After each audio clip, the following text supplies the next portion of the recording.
I'm here to talk about something that we're calling Direct Response 2.0. And it's the thesis is there's a fundamental change going on in marketing that is letting brands get access to consumers directly for the first time in a long time, probably since the advent of mass media. So let's break in. For most of recent marketing history, brands have had massive walls sitting between them and the consumers. The walls are two different kinds. One are retailers. Think of Walmart or Macy's or Safeway. They're sitting there. The brands, in many cases, don't even know what the consumer is buying, and they certainly don't know who the consumer is that is buying. Also, mass media, the television networks, Time Magazine, newspaper publishers. Typically, they're the intermediary. The brands buy advertising on them, and they have no visibility in what their consumers have done overall in them. So the brands can't interact directly with the consumers, and they can't get the key information they crave on consumer behavior. So, in the last 20 years, there's been a huge shift in the retail landscape. All kinds of categories are getting disintermediated. Borders has been replaced largely by Amazon Kindle. You've got Blockbuster going out of business because Netflix stole their audience. Tower Records out of business. Spotify and Apple Music have come in. So there's been a whole lot of changes in where retail is happening, but there's really been no fundamental change in the walls that sit up there. There's new people manning the walls. In addition to Walmart, you have Amazon, just sitting there on top of it. In addition to the TV networks, you have Facebook and Google, largely as portals, disintermediating communication between brands and consumers. So the brands lack direct access to consumers. So these walls have made marketing essentially a guessing game. Are my ads reaching the right consumers? Am I producing the right amount of product? Fundamental production decisions. If you don't know your consumers and you don't know what they want, how do you figure out what to produce?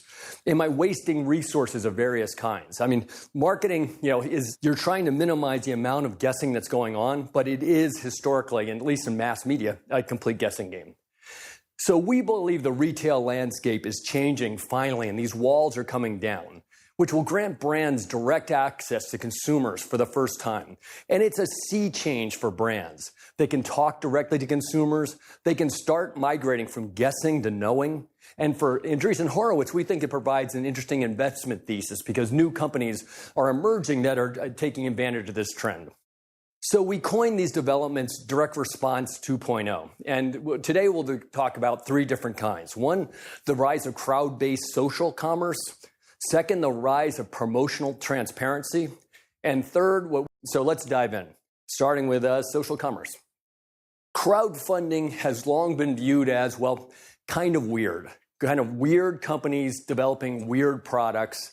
Here's an example of one that came to our attention early in crowdfunding, Soylent. Soylent is, according to the article, a controversial food replacement product that through chemistry provides all of the nutrients you need to live. It's not a supplement, it's actually a meal replacement. People live on Soylent. It's a huge convenience, and it's chemically derived to be a fully nutritious product that lets you survive. We looked at Soylent and thought it was actually kind of interesting. So we ended up leading the A round after they raised $750,000 on Kickstarter. They have continued to perform very well. So we then read the next round of financing. And so Soylent right now, instead of being a weird little project, is turning into a thriving company, starting on crowdfunding. Well, crowdfunding is going mainstream. And the terminology that's being used is pre-orders. So let's look at the Tesla Model 3. Tesla recently launched a pre-order for their Model 3. And in 1 week, they got to reserve demand for 300,000 cars, starting at $35,000 per car. That represents demand of at least $14 billion. $14 billion of demand in a week. What is more interesting on that is they did not spend a penny on mass media to generate that demand. Also, what's interesting about that is they know the name and identity and payment credentials for every single consumer who ordered that car. It's just a fundamentally different game. They were even able to raise over $1 billion of debt based on the pre-orders for future demand for their cars. This is an unusual phenomenon. How did it happen? They just leveraged largely their community of users and social media. They posted online, pre-orders available to now for the Model 3, get going. People who had expressed interest in the Model 3 were notified. A lot of them went and bought it. Here's an example of the life of Colin, who was retweeted with glee that my reservation is complete. I got a Model 3. That was then picked up by mass media that, hey, there's a phenomenon here. And then they start reporting every day. They've sold 100,000 cars. They've sold 200,000 cars. And it just built in. Then it became water cooler conversation. Have you got your Model 3? And so, the thing was a phenomenon in the absence of any material ad spending. So here's a car company that gets indicated demand for $14 billion. The way car marketing has traditionally been done is through mass media. 3 of the top 10 advertisers in the United States are GM, Ford, and Fiat Chrysler. So 0 mass media, billions mass media, same result, except they actually know who their customers are. They've gone direct through it. This is not only being done by Tesla. Xiaomi is a prominent Chinese company that builds smartphones. They market their phones only through media. They launch a pre-order. Typically, they're really short in duration, and they get orders for the phone. Here's the Mi 5S and 5S Plus. Over 3 million people registered. I forget what the time period is, but it's a really short time period for phones whose price starts around $300. $1 billion of indicated demand in hours. It's fundamentally different. Pre-order campaigns enable brands to go directly to consumers, and that's just a fundamentally different motion than they've had before. So what's in it for the various audiences? For consumers, you get access to product. I'm going to get the M3 when it comes out. There's fear of missing out. If I don't get on this list, I'm not going to get an M3 for a long period of time. You're part of a movement. Model 3 users are kind of like, whispering, we got it. They didn't. And then, they get to help essentially determine what the product is over time by buying something in pre-order versus not buying it in pre-order. For the brands, this is magic. They get to mobilize their community around the act of purchasing. They pull forward demand. Model 3s aren't going to be delivered for a while. All those electric car fans who pre-ordered the Model 3 probably won't buy electric cars released between now and when the Model 3 comes out because they pulled forward that demand. They can predict demand and inform production. They know how many to build now. This isn't like, let's put it out there and see if we're right. They actually know what's there. They have those direct consumer relationships for now and into the future. And again, no media spend. What is not to like about this? We've seen startups come with this same approach to direct-to-consumer demand. Probably one of my favorites, we don't even invest in it, is Betabrand. Betabrand is an apparel company focusing at millennials that puts out a whole bunch of apparel concepts on their website. And they literally let people vote. That dress pant yoga jeans has 4,359 votes. There's a point of minimum votes where they put it into production and the voters become customers. There's a whole bunch of things that don't get voted into production, and the brand avoids costly mistakes, which historically a retailer builds inventory and sells it. These guys are building demand and fulfilling it. So it's a completely different motion. It's a really intriguing model. They enlist the community. I'm a Betabrand user, even though I lied about my age. So let's go on to theme 2. The rise of promotional transparency. John Wanamaker famously said, half the money I spend on advertising is wasted. The trouble is, I don't know which half. John was 1838 to 1922. Old guy. What's changed? Not much. The tools that a CMO had back when John Wanamaker was allocating his budget were largely newspapers, radios, TVs. I should have included magazines. The CMO of today has virtually the same tool set. They look prettier, kind of, but there's newspapers, radio, TV, and they've added the internet. So little change, but not that much. So the marketer has to say, when I buy these, am I reaching the right audience? Are they consuming it? Again, it's completely a guessing game. The internet's made a little progress, but not a ton. But these traditional mediums are undergoing just massive changes and disruptions. Here is traditional TV viewership. Changes in audience or for traditional TV viewing over 1 year and over 5 years. TV is falling apart in front of our eyes. And this is followed after newspapers falling apart in front of our eyes and magazines having fallen apart in front of our eyes. The amount of audience watching traditional television, this excludes streaming, is just plummeting down. They've lost 38% of 18 to 24-year-olds. This includes my twins. They're 21 years old. They haven't turned on the TV upstairs in probably 5 years. I'm not sure it even works. So increasingly, television isn't the mechanism by which you can reach lots of people, and it's particularly not the mechanism by which you can reach some of the most desirable consumers, the younger millennial-type consumers. And this change in millennials is being echoed at large in terms of total audience. The total audience for primetime viewing over the last few decades has gone to something like 14, 15 million to something like 4 million. I mean, that is a stunning change in terms of trajectory. The U.S. population has increased at the same time. So you get a change like this. What do you expect to happen to pricing? Well, it's exploded. And this is rate pricing. These are CPMs. But they're just going up. So I'm getting a much smaller audience, and I'm paying a ton more for access to that audience.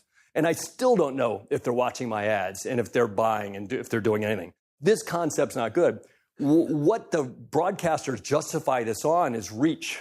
I'm the only medium by which you can launch a product, get in a short period of time, get a huge number of eyeballs, make it reach. Well, Gary at Facebook would probably take issue with that audience. Facebook and Snapchat increasingly are aggregating similar size audiences.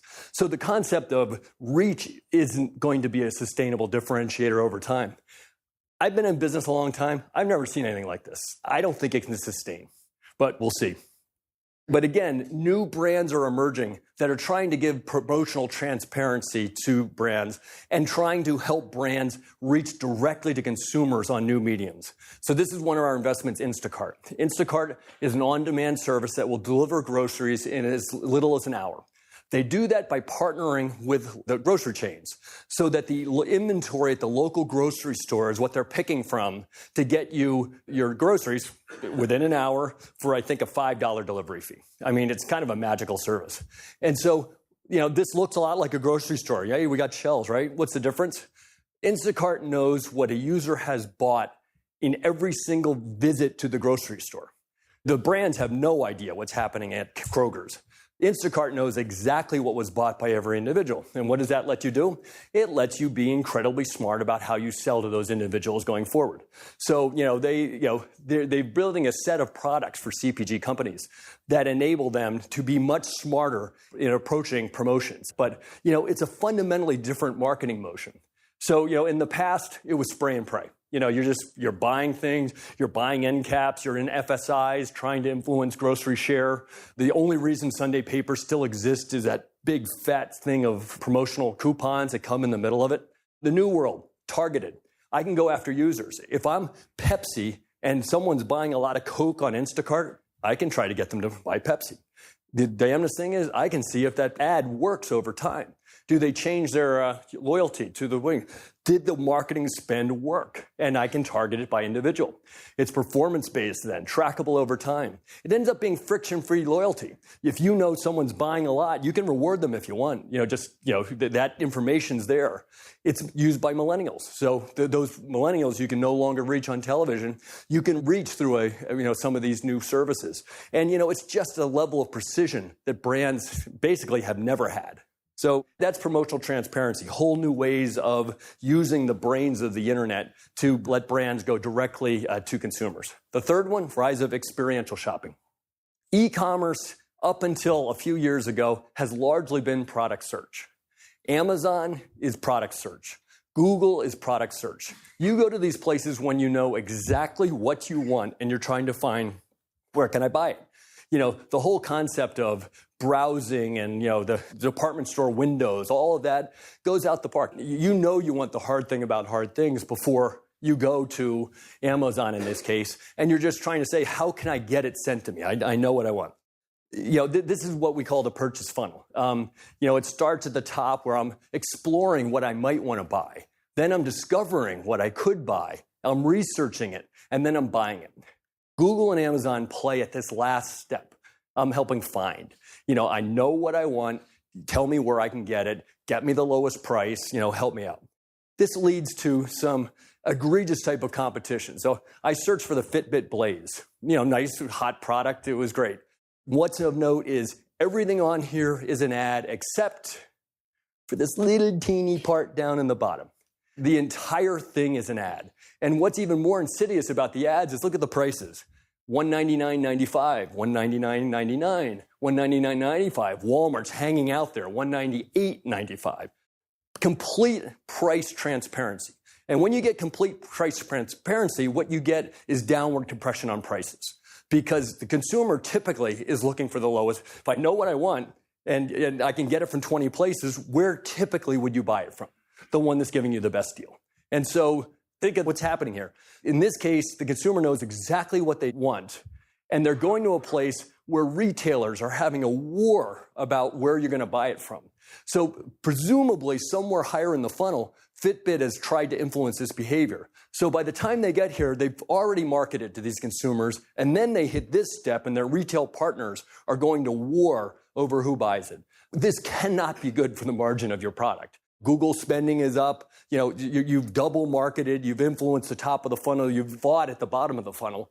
This is a losing proposition. A lot of people think Google massively overcharges, that they're taking all the margin out of the product because of this. The brands are spending at the top, retailers are spending at the bottom. Margins is disappearing into the coffers of these companies. But a new set of companies that are emerging that's trying to play at the top of the funnel. Pinterest is one, a portfolio company, Instagram, Facebook owns it. They're trying to figure out, how do I influence the explore and discovery step of the purchase funnel? And in doing that, they have some opportunities. One opportunity is I can influence them towards my service. Second opportunity is I can influence them on where to buy my product and service. I can try to keep them out of the Google hamburger hill that's there and divert them to channels that are more friendly to me, or even more my channel. Get them to come to my store. And so, you look at an example here. The old way of working is you try to influence, you buy ads in Vogue if you're a fashion retailer. By the way, I picked Anne Hathaway deliberately because I love the movie Devil Wears Prada, but it's all about the same thing. You're trying to influence top of the funnel. That's old world. The new world is a set of things like Pinterest. Here's the J. Crew page on Pinterest. J. Crew has 263,900 followers on Pinterest. Some of the things they're following. New Balance for Looks We Love Pink. But the one that's most intriguing to me is December 16 style guide. What's the date? It's mid-November. What are they doing with the December style guide? So what they say they're doing is, for our friends on Pinterest, a first look at our December style guide. Love what you see? Our very personal stylist can help you order the looks. They're putting out their future product roadmap on Pinterest. Their fans on Pinterest get early privileged access to something that they care about. And what J. Crew gets, excited group of people who are following them, they also get all these signals on what's working and what's not working. The ones that are getting lots of heats and pins activity, that's interesting. Let's be sure we're in production. Let's put them in the window. The stuff that's like crickets, can we cut the order? Can we put it in the back? Should we change the price before we even go out? All these kind of signals. But the most interesting thing is J. Crew is communicating directly with their consumers, and the consumers are communicating directly back to J. Crew. Just a fundamentally different motion than let me buy an ad in Vogue, spray and pray and hope it works. So I'm a big Pink Floyd fan. Roger Waters says, tear down the wall. You're seeing tools and services emerging that are enabling brands to go direct to consumers. And this has some very interesting effects. One is it takes marketing from an art to a science. If you work at it, you can target directly to the consumers who want your message. It takes it from guessing to knowing to targeting and to predicting. It takes it from disintermediated to a direct connection. This is a sea change for marketers. So what are the implications for the marketing team in doing this?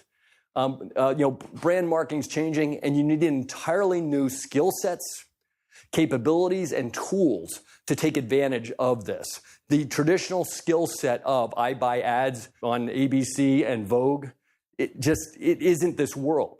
You need new people who are much more direct marketing oriented. It goes from artists to scientists. And the wonderful thing about science is it's an optimization problem. You have a good sense for whether the other half of the money you spent that you don't think worked what works or not, and you can optimize based on it. So we're really excited about this trend for our brand partners, as well as an investment thesis. We think some interesting companies are going to be built out of this, and we're incredibly enthusiastic about the potential for Pinterest, Instacart, and Tilt, given that they're all working on enabling this future trend.